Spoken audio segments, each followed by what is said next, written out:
له کار روزګار لوېدلی ولس اوس کرۍ ورځ د یو غړپ اوبو د پیدا کولو په لټه په یو کوچني خو له نفوس په ډکه دغه پلازمینه کې د اوبو په بېسارې توګه کمښت او په تیرو 3 میاشتو کې د ځمکې لاندې اوبو 3.5 متره ښکته تلل هغه ستونزې دي چې خلک یې سخت اندېښمن کړي. له سهاره تر ماښامه بشکې په لاس دغه خلک د کابل پر واټونو ګرځي تر څو د څښاک لپاره یو څه اوبه پیدا کړي. اوبه خو دلته هېڅ څاګانې اوبه نه لري، چا چې برمې وهلې دي دا نور څاګانې ټولې وچې سوي دي، دلته اوبه نشته. اوس موږ چې اوبو پسې راځو موږ له کاره باره بیخي لیدلي یاستو. دا اوبو دپاره راغلی یم، کور کې اوبه نه وي، پوه شوې، اوبو قاطي ده بیخي د کلي کې ټولې څاګانې وچې دي بیخي. فکر وکړه دلته هر سهار راځو غرمې پورې نوبت رارسي. د پلازمینې کابل د نورو سیمو ترڅنګ د کمپنۍ باغ داود سیمه هم یو له هغو سیمو ده چې د ځمکې لاندې اوبه یې په بېسارې توګه ښکته تللي چې د ډېرو کورنیو څاګانې یې وچې شوي دي چې له امله یې اوس لوی او واړه بشکې په لاس کرۍ ورځ د اوبو د پیدا کېدو په لټه ستړي او ستومانه ګرځي. سهار نه راغلي تو سلطه نوبت نه راغلی یم، درس نه هم مکتب نه چې نه پاتې شو، ټوسه کور کې اوبه اوبه نشته، دغې نه اوبه وړو.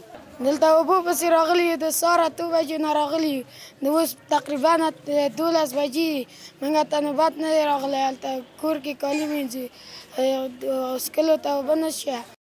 کابل ښاریان له حکومت غوښتنه کوي چې د اوبو د مدیریت او ځمکې لاندې اوبو د ساتنې لپاره د لازم اقدامات ترسره کړي او هیچ چاته د اجازه نه ورکوي تر څو په خپل سر څاګانې ووهي. د دوی په خبره چې حکومت یې په لنډمهالې توګه د پایپونو یا هم د ټانکرو په وسیله هغو خلکو ته اوبه ورسوي چې د اوبو د نشتون سره مخ دي. دوی دغه راز زیاتوي چې حکومت دې د خلکو ستونزو ته پر وخت د حل لار پیدا کړي. مشکلات خو بیچارهګان اوبه نه لري، غریب خلک دي، ورو متر په 3000 روپۍ کېږي، څه کوي د چا وسه نه کېږي، خلک ځان ته ډوډۍ نه لري. له حکومته دغه غوښتنه لرو چې دغه بیچارهګانو غم وخوري، د اوبه یو غم ورته وخوري. اوبو مشکلات ډېر دی، دغه ساحه دغه خلک دغه ټول د تشویش د اوبو لري چې بیخي نور وچې نه شي او خلک حیران پاتې دي چې کوم بل خواته پناهنده نه شي یا بل نه شي د اوبو په خاطر باندې. غوښتنه دا ده وروره چې دلته په دغه منطقې کې دغه خلکو ته وروره برمه ووهي یا وروره د نلو بندوبست وکړي چې دا خلک د مشکلاتو له اوبو نه خلاص.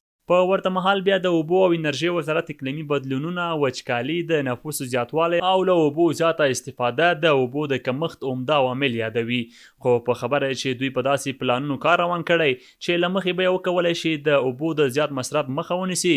د دوی په خبره چې ښاریانو ته د عامه پوهاوي پروګرامونو ترڅنګ تازه د پنجشیر ولایت د شاه واروس بند څخه کابل ښار ته اوبه راتېروي تر څو د خلکو ستونزو ته تر ډېره رسیدګي وشي.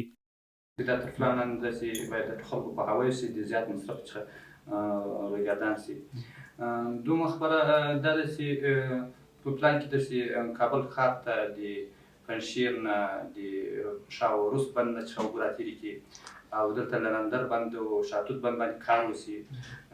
دا بیا د انشاءالله د ځمکې لاندې اوبو تغذیې لپاره غټ اثر لري.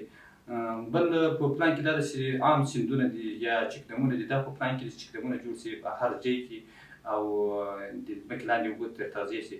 د یادونې وړ ده چې اقلیمي بدلونونه، صنعتي او انساني فعالیتونه په کابل ښار کې د نفوسو په بېسارې توګه زیاتوالی هغه عوامل دي چې د دې ښار د ځمکې لاندې اوبه تر بل هر وخت ښکته تللي دي.